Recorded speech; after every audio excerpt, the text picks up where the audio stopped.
Hello, I'm Ryan PZ Trimble here with my moped/confidant Jan Presley Trimble. Welcome to Chicago Comedy Co-op 19, Episode 2. You know, I don't like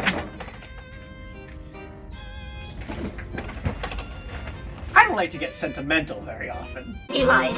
But I've just been feeling very blessed recently. And I don't just mean by my ability to match my $2 thrift store pleather jacket to my possibly sentient moped. I'm thinking of what's happened since the beginning of April, when Dr. Stephanie McCullough and I first started talking about the idea for this show.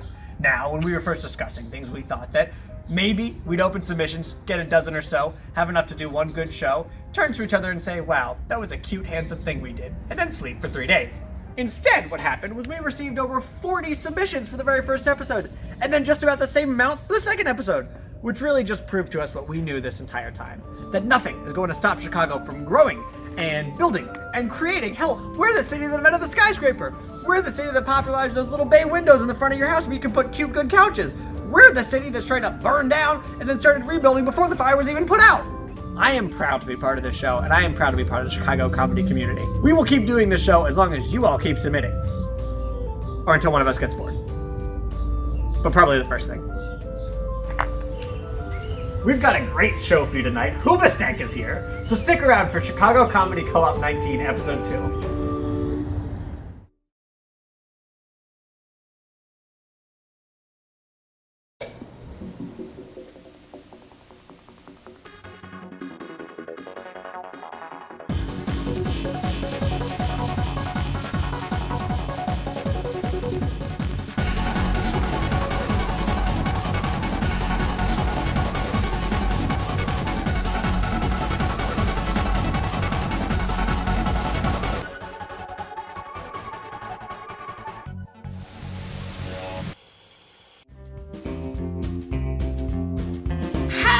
I'm Dave, and I'm the father and founder of Bog Family Cranberry Juice. It looks like that time of year to start harvesting some cranberries. When the mandatory quarantine is lifted, folks are going to be having sex with just about anyone. That's why cranberry juice makers are an essential business for the post-quarantine world. Now, some people recommend that you pee after sex to avoid getting a UTI, but I'm here as the father and founder of a family-owned cranberry bog to say you should snuggle with your lover after sex and enjoy a fresh from concentrate glass of Bog Family Cranberry Juice. That's right, Papa. If you drink our Bog Family Cranberry Juice, your pee hole will feel as fresh as these cranberries. I love Bog Family Cranberry Juice so much, I drink it at every meal. It leaves my urine smelling so nice, I could almost drink it. Cheers.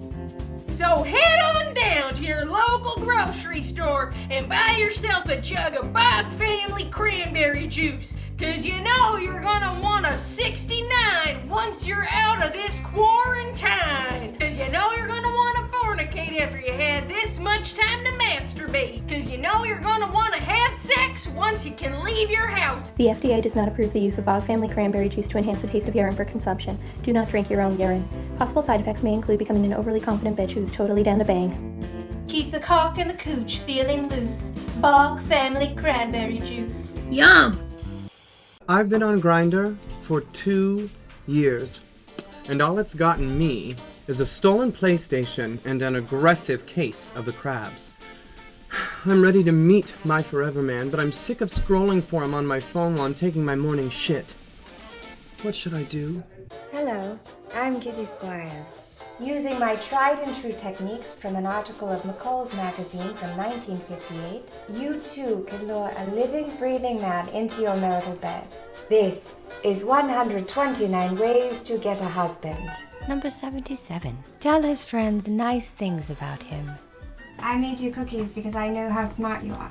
For me? Yes. I am smart. Thank you. Also, I think you're very good at IT. And I've heard everyone that Perry has a delightfully girthy penis. It's quite thick. That's what I've heard. It's like a tuna can.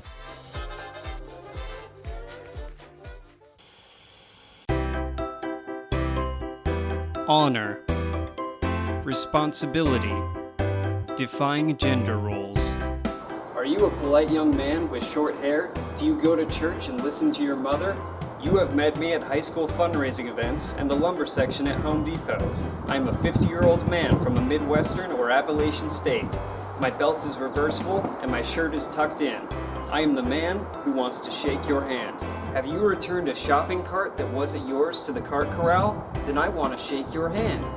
Did you thank the umpire after your Little League game? I want to shake your hand.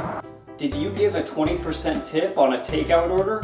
I 100% want to shake that hand. How can I afford to give away so many handshakes? Over 50 years of honorable behavior, I've accumulated a surplus, and now I'm passing the praisings on to you. Enjoy the warm approval of a man who needs a special phone because his fingers are too thick. Feel the calluses of a man who gives away roses to elderly widows on Valentine's Day. Stare into eyes with the intensity of Mel Gibson, but the kindness of Julie Andrews. Don't want a handshake? I also provide uncomfortable shoulder clenches.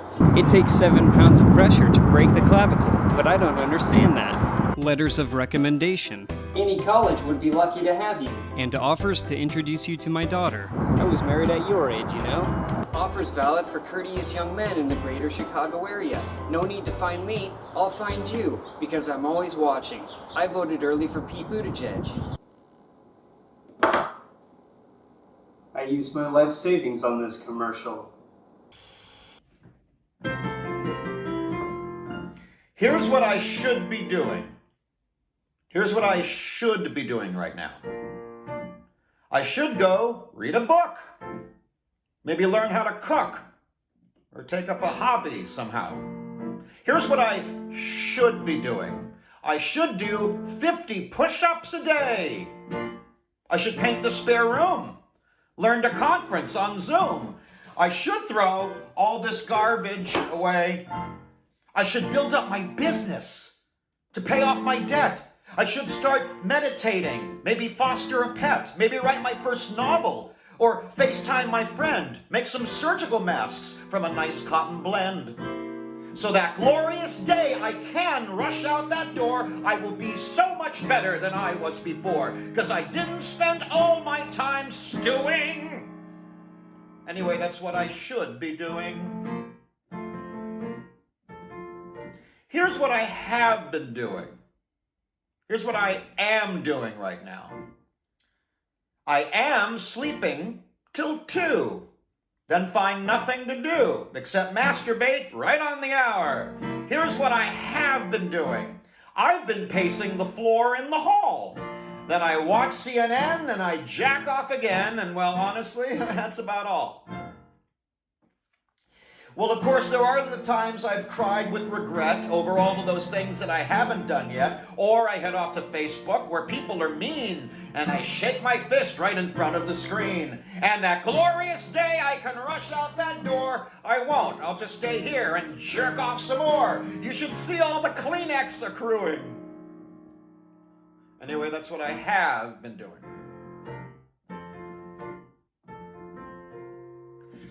There's nothing you should be doing. You don't have to grab books off the shelf. Like my therapist said, this is all in your head and you have to stop shoulding yourself. As long as you're safe and you're healthy, then there's nothing else you need to do. If you're set for a bit, you don't have to do shit. Or in even less words, you be you. It's okay to sit back with a glass of red wine. It's okay if you want to spend hours online. It's okay if you're now just discovering John Prine. I assure you that what you are doing is fine. But there's nothing that you should be doing. There's not one thing you should be doing. Except maybe screwing. Well, no, that's something I wish I was doing. It's not something I should be doing. It's something I would like to be doing. But the song's about what you should be doing, which is nothing. There's nothing you should be doing. Burn! It's me and I'm fine. As you know, because I never leave, I'm Senator Bernie Sanders. Now, my heart attack, as well as the lost election, tried to get me, but I'm too angry to die. I'm angry at the inequities plaguing everyday Americans, and I'm angry at the two existential crises of our time. 1, climate change, and 2, me losing the Democratic nomination again. People are concerned that I'll be too angry or resentful to support the Democratic choice. But just like I did in 2016, I'll stand beside whoever the corrupt DNC chooses, like I did with my close personal friend, the elitist psychopath, Hillary Clinton.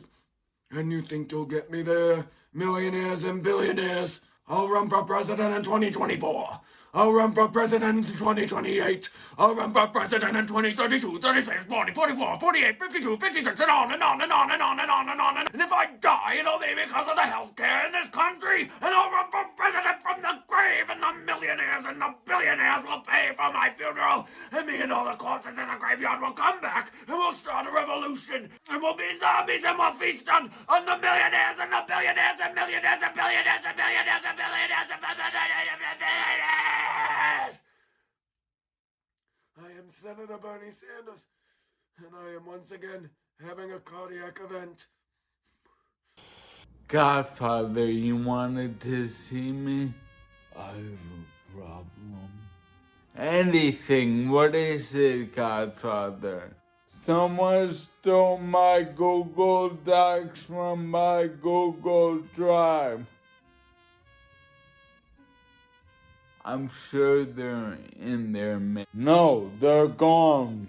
Sure, they're in there if I can. It's too late. Someone stole my Google Docs from my Google Drive. Okay, so what do you want me to do? Dead. Who? The Google Brothers. There is no Google Brothers. The Google Sisters. Google isn't anyone's last name. Charles Babbage. Who is Charles Babbage? Google him. Charles Babbage invented the computer. Dead. He was born in 1791. Dead. He's definitely dead. I saw him at the gas station. He'd be like 230. Bring me his head. Okay, Godfather, I'll bring you his head. And his driver's license. Better say Charles Babbage. One more thing. What? Someone stole my Sinatra records from my cloud. Gotcha. Costa Nostra. Okay. Our thing. Hi, I'm Deb. Hi, I'm Christy. And today we're going to show you items around our house.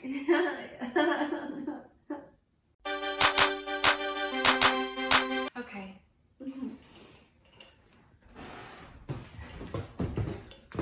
Deb, can my name be first?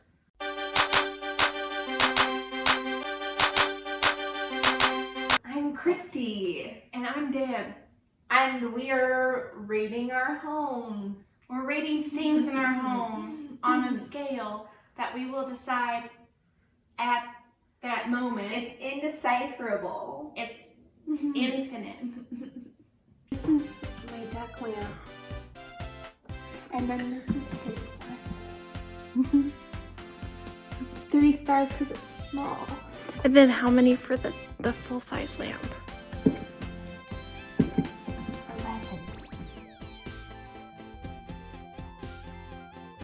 This chicken, I would give it 12 out of 12 eggs. Keep it a dozen. This is my husband's man cave. We don't go in there. It's locked. Oh, dog!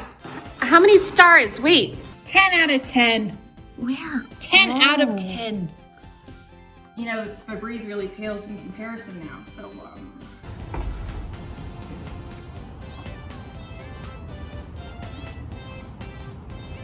This here is a, Walgreens anal thermometer. I don't know that it's actually an anal thermometer, but that's how we use it, because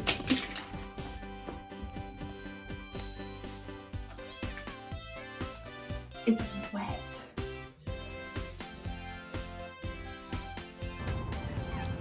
These are good light bulbs. I would give them a good score. What would the score be? 20.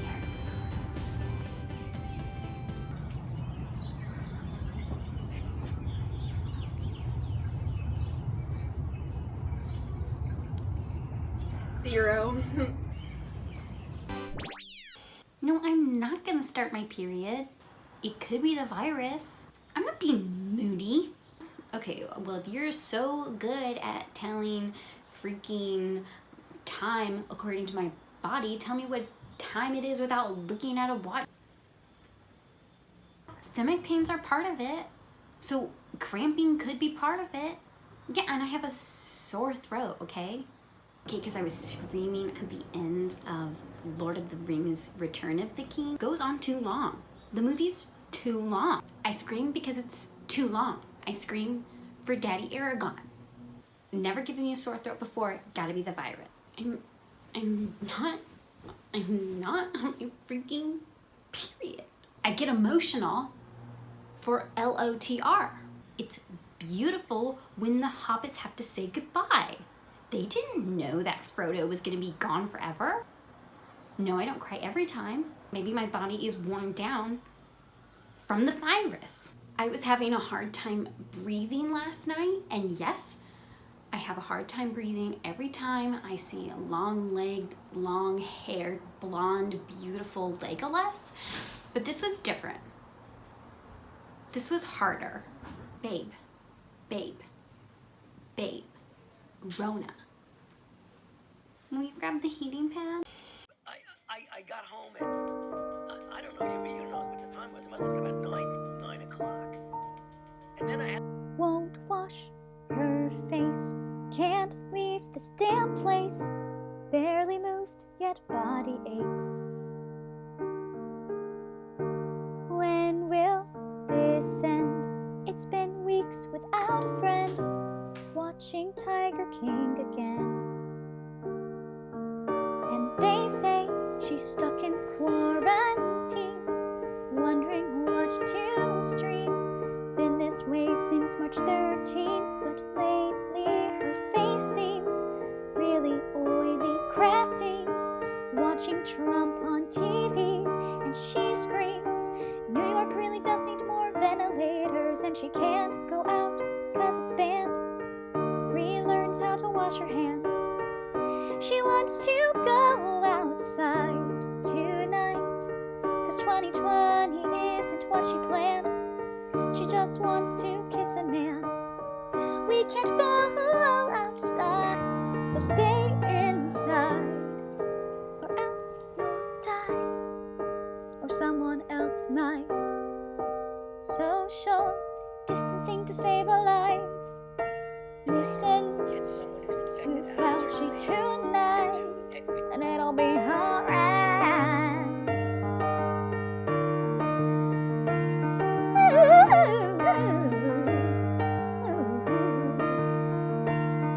And they say she's stuck in quarantine.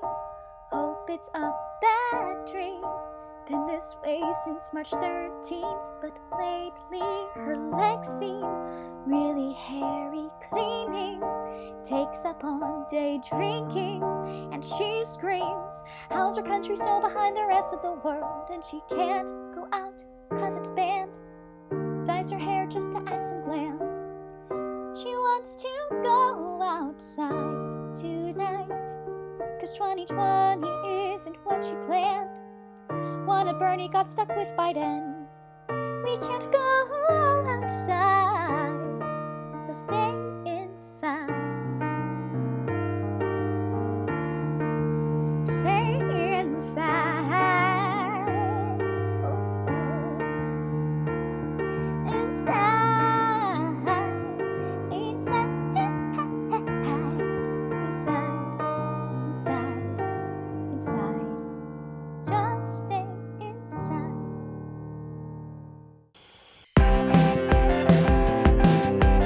L Talks Middle School. Hey, all you elephants! Welcome back to L Talks Middle School. This is Elle here, and I have a new vid for you, which is short for video. And today we're taking a request from Brony Boy 69420. Brony Boy says, Hey Elle, love your channel. As a brony, I find it challenging to secure stable employment in a post-recession economy that values guys who love the real world over guys who love My Little Pony and everything pony canon. So I was wondering, how do I make a resume that'll make me shine like Twilight Sparkle? Brony Boy, we're gonna fix your resume up so pretty you won't even recognize it. TBH, I did have to Google resume a couple minutes ago and learned it's not pronounced for Zoom, but I've got a handle on the whole job search thing now. So today I'm working with a blank sheet of printer paper. This baby is 8.5 by 11, and we're using the shade Pure White because it was all my dad had in the printer. Okay, next you're gonna go ahead and pull up Microsoft Words, and you're gonna pick the font, color, and size that is right for you. And then you're gonna start with typing your name at the top, kind of like a Hunger Games book report, okay? Team PETA, am I right? Since we're trying to secure stable employment, it makes sense to pick like a name and a job and a skill section that is like the most hireable. So I picked some, and I'm going to read them to you. This is what mine's going to say. Isaac Newton, physicist, England professor, gravity discoverer. Skills include gravity, calculus, empirical law of cooling. Okay, so something like that. And honestly, you just want to pick any like white guy's name, duh. So Mrs. Pearson says, as long as you like cite your sources and you're not taking anything from Wikipedia, then it's fine. So that's what my resume is going to be. All right, final step on the resume. So you're going to use spell check. I can't say enough good things about this spell check. It's really going to just buff out those issues, hide those little mistakes on there.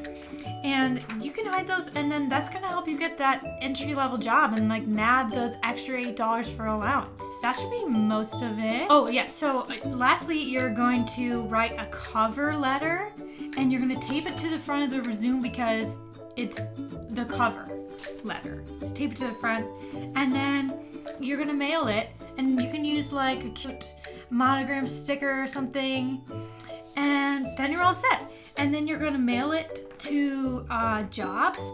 I don't have the address right now, but you can probably like ask Alexa or something. My grandpa said if you just like mail in a letter, it's really easy to get a job. So this has been another episode of L Talks Middle School. Stay cute and get hired today. L Talks Middle School. Yeah. Oh.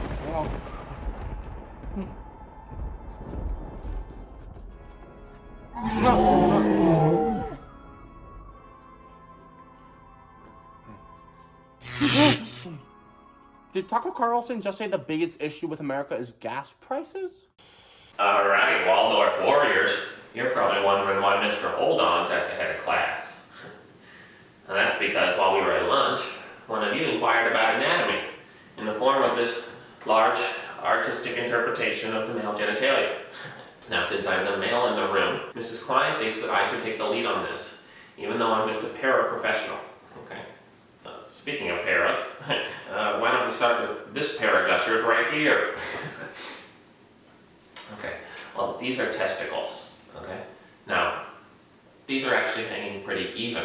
And that's pretty uncommon. I mean, good for them. From my experience, the left usually hangs lower to the... Oh, is that right? Yeah, it'd be my left. You're right if you were looking at it. No, Mrs. Klein, I said if they were looking. Let me do this. Enough about these puppies, huh? Let's move on to the main event. Now, you guys know how we do things as a Waldorf school, right? Engage the head, engage the heart, engage the hands. I think on this topic, you guys are doing plenty of engaging with your hands. I mean, enjoying a little Palm Sunday, right, Mrs. Klein? No. Yeah, no, you're absolutely right. Religion has no place in this room. I hear you. Okay. Anyway, the heart. Yes, inside the penis are two tubes, the urethra and the vas deferens. Although, I should point out that there is a vas deferens between real life and this fruit by the foot right here. I mean, keep dreaming, boys, am I right, Mrs. Klein? No, I will not talk about their size again. That is a good note. But, just as a side note, if any of you were to go home and Google it later, when it's talking about the width, it's meaning the circumference, which means, yes, all the way around. Very good. I learned that from the hard way. I think this next point goes without saying, but no part of your little Debbie and Dunkaroos has a smiley face on it, okay? No.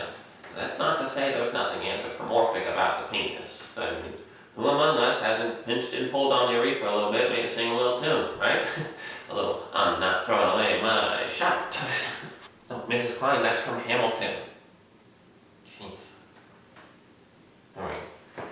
Well, I think I've covered all your basics today, you know? And there is so much more that I could talk to you about, but I just don't have the time.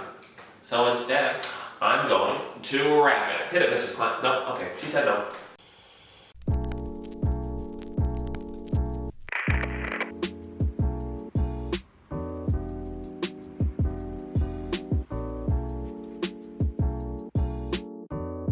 I am divinely protected and choose to participate fully in my day. Today, I am overflowing and beaming with joy. My body is healthy and my soul is tranquil. I am in control of my emotions. Smoke of air and fire of earth cleanse this home. And my fears of today are washing away. With every breath, I release the anxiety within me and I become more calm. A river of joy flows within me. Happiness comes really easily to me. I feel deeply fulfilled in my everyday life.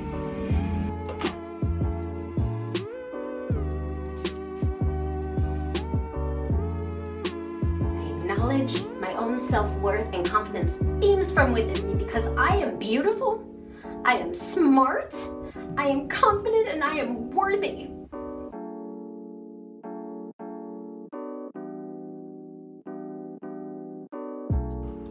Please work, please work.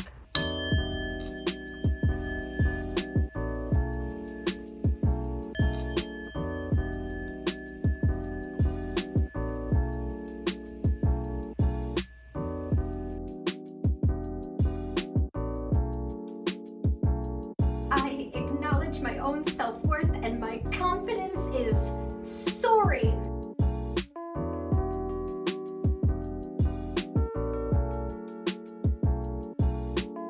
I am an indestructible powerhouse. I am beautiful. And I radiate beauty, charm, and grace.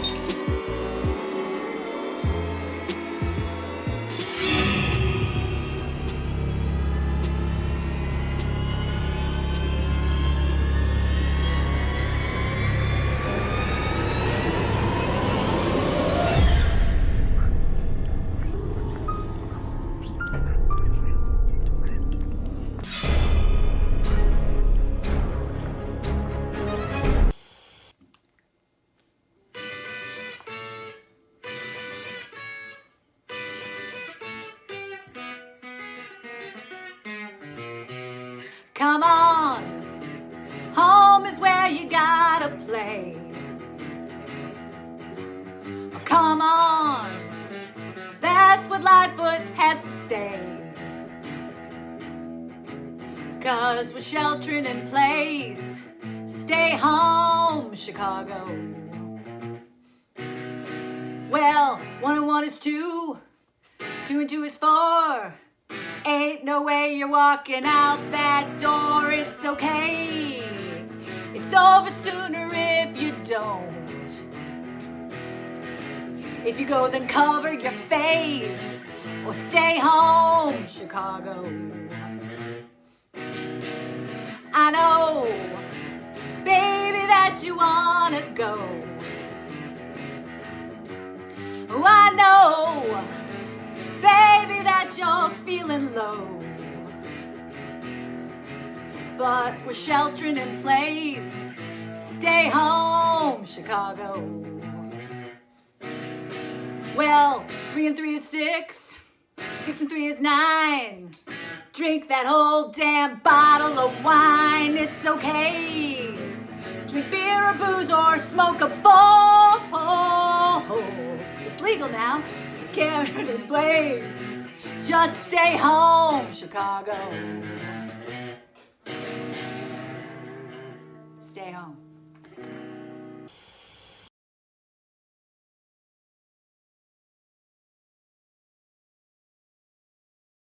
Correct me if I'm wrong, but wasn't this piece filmed on the same day that the final episode of Game of Thrones aired? Yes, and I will say this is a very avant-garde piece. It's a classic. Yeah, it's avant-garde and it is from France. Right. Let me ask you this, audience. Have you ever kept a secret to yourself? That's what this is. Was that hypothetical? This is pre-recorded. They're not going to be able to respond. I'll wait. Okay. Ma'am, hello? Unresponsive. Sir, are you the one who called? Yes. All right, great. Can you tell me this woman's name? Try to stay calm, sir. Take some deep breaths. What's her name? Did you hear what happened? I did, but I'd rather not mansplain it to you. Sorry, what? I'm trying to be an ally, you know? Multiple contusions. Sir, you need to tell me what happened here. Why do you want my opinion? I don't want your opinion. I want to know what happened. That's classic internalized sexism, and you are so much more than what society... I'm losing blood, but I can't tell from where. Damn the patriarchy! Why couldn't it have been me? Haven't women suffered enough as it is? What's the matter with you? You have overcome so much to be here, and I want you to know what an inspiration you are. You're not helping me. Does she have any allergies? I don't want to speak on her behalf. Her pupils are dilated. Melissa? Oh my God. Are you okay? Her name's Melissa. How hard was that? Yes! Ladies doing it for themselves. Oh my God, thank you, Richard. Don't encourage him. This woman is hurt and he won't tell me what happened. Yeah, that's because he doesn't like to mansplain. Okay, he's really sensitive to the negative effects of toxic masculinity. It's because he's an ally. I assure you he's not. Richard, what did you see? Ryan, come quick. Melissa's in trouble. Jesus Christ! Yet another man who would be nowhere without his mother. What is going on in here? Melissa fell and hit her head. Oh my God, a direct answer. Ryan, ask him specifically what happened. What? Just ask him what happened! Richard, what happened? She was on the step stool reaching for creamer when she slipped and hit her head on the countertop. Why didn't you catch her? Why didn't you catch her? There was no time to get consent. Listen, stupid, she's in critical... She's dead. No. Whatever you're about to say, this is on you. What? Her blood is on your hands! You are a monster. I'm not a monster, I'm an ally. Allies don't kill women. I didn't want to mansplain, I'm an ally! You can't tell the difference between mansplaining and explaining. You're not an ally, you're an idiot. Oh. You know what? That reminds me of a quote from Ayn Rand. It's Ayn Rand. Yeah.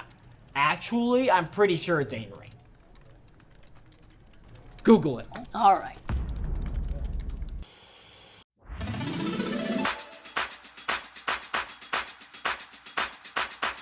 I had a dream, or was it real? We crossed the line and it was on. We crossed the line, it was on this time. I've been denying how I feel, you've been denying what you want. You want from me, talk to me, baby. I want some satisfaction, take me to the stars. Just like,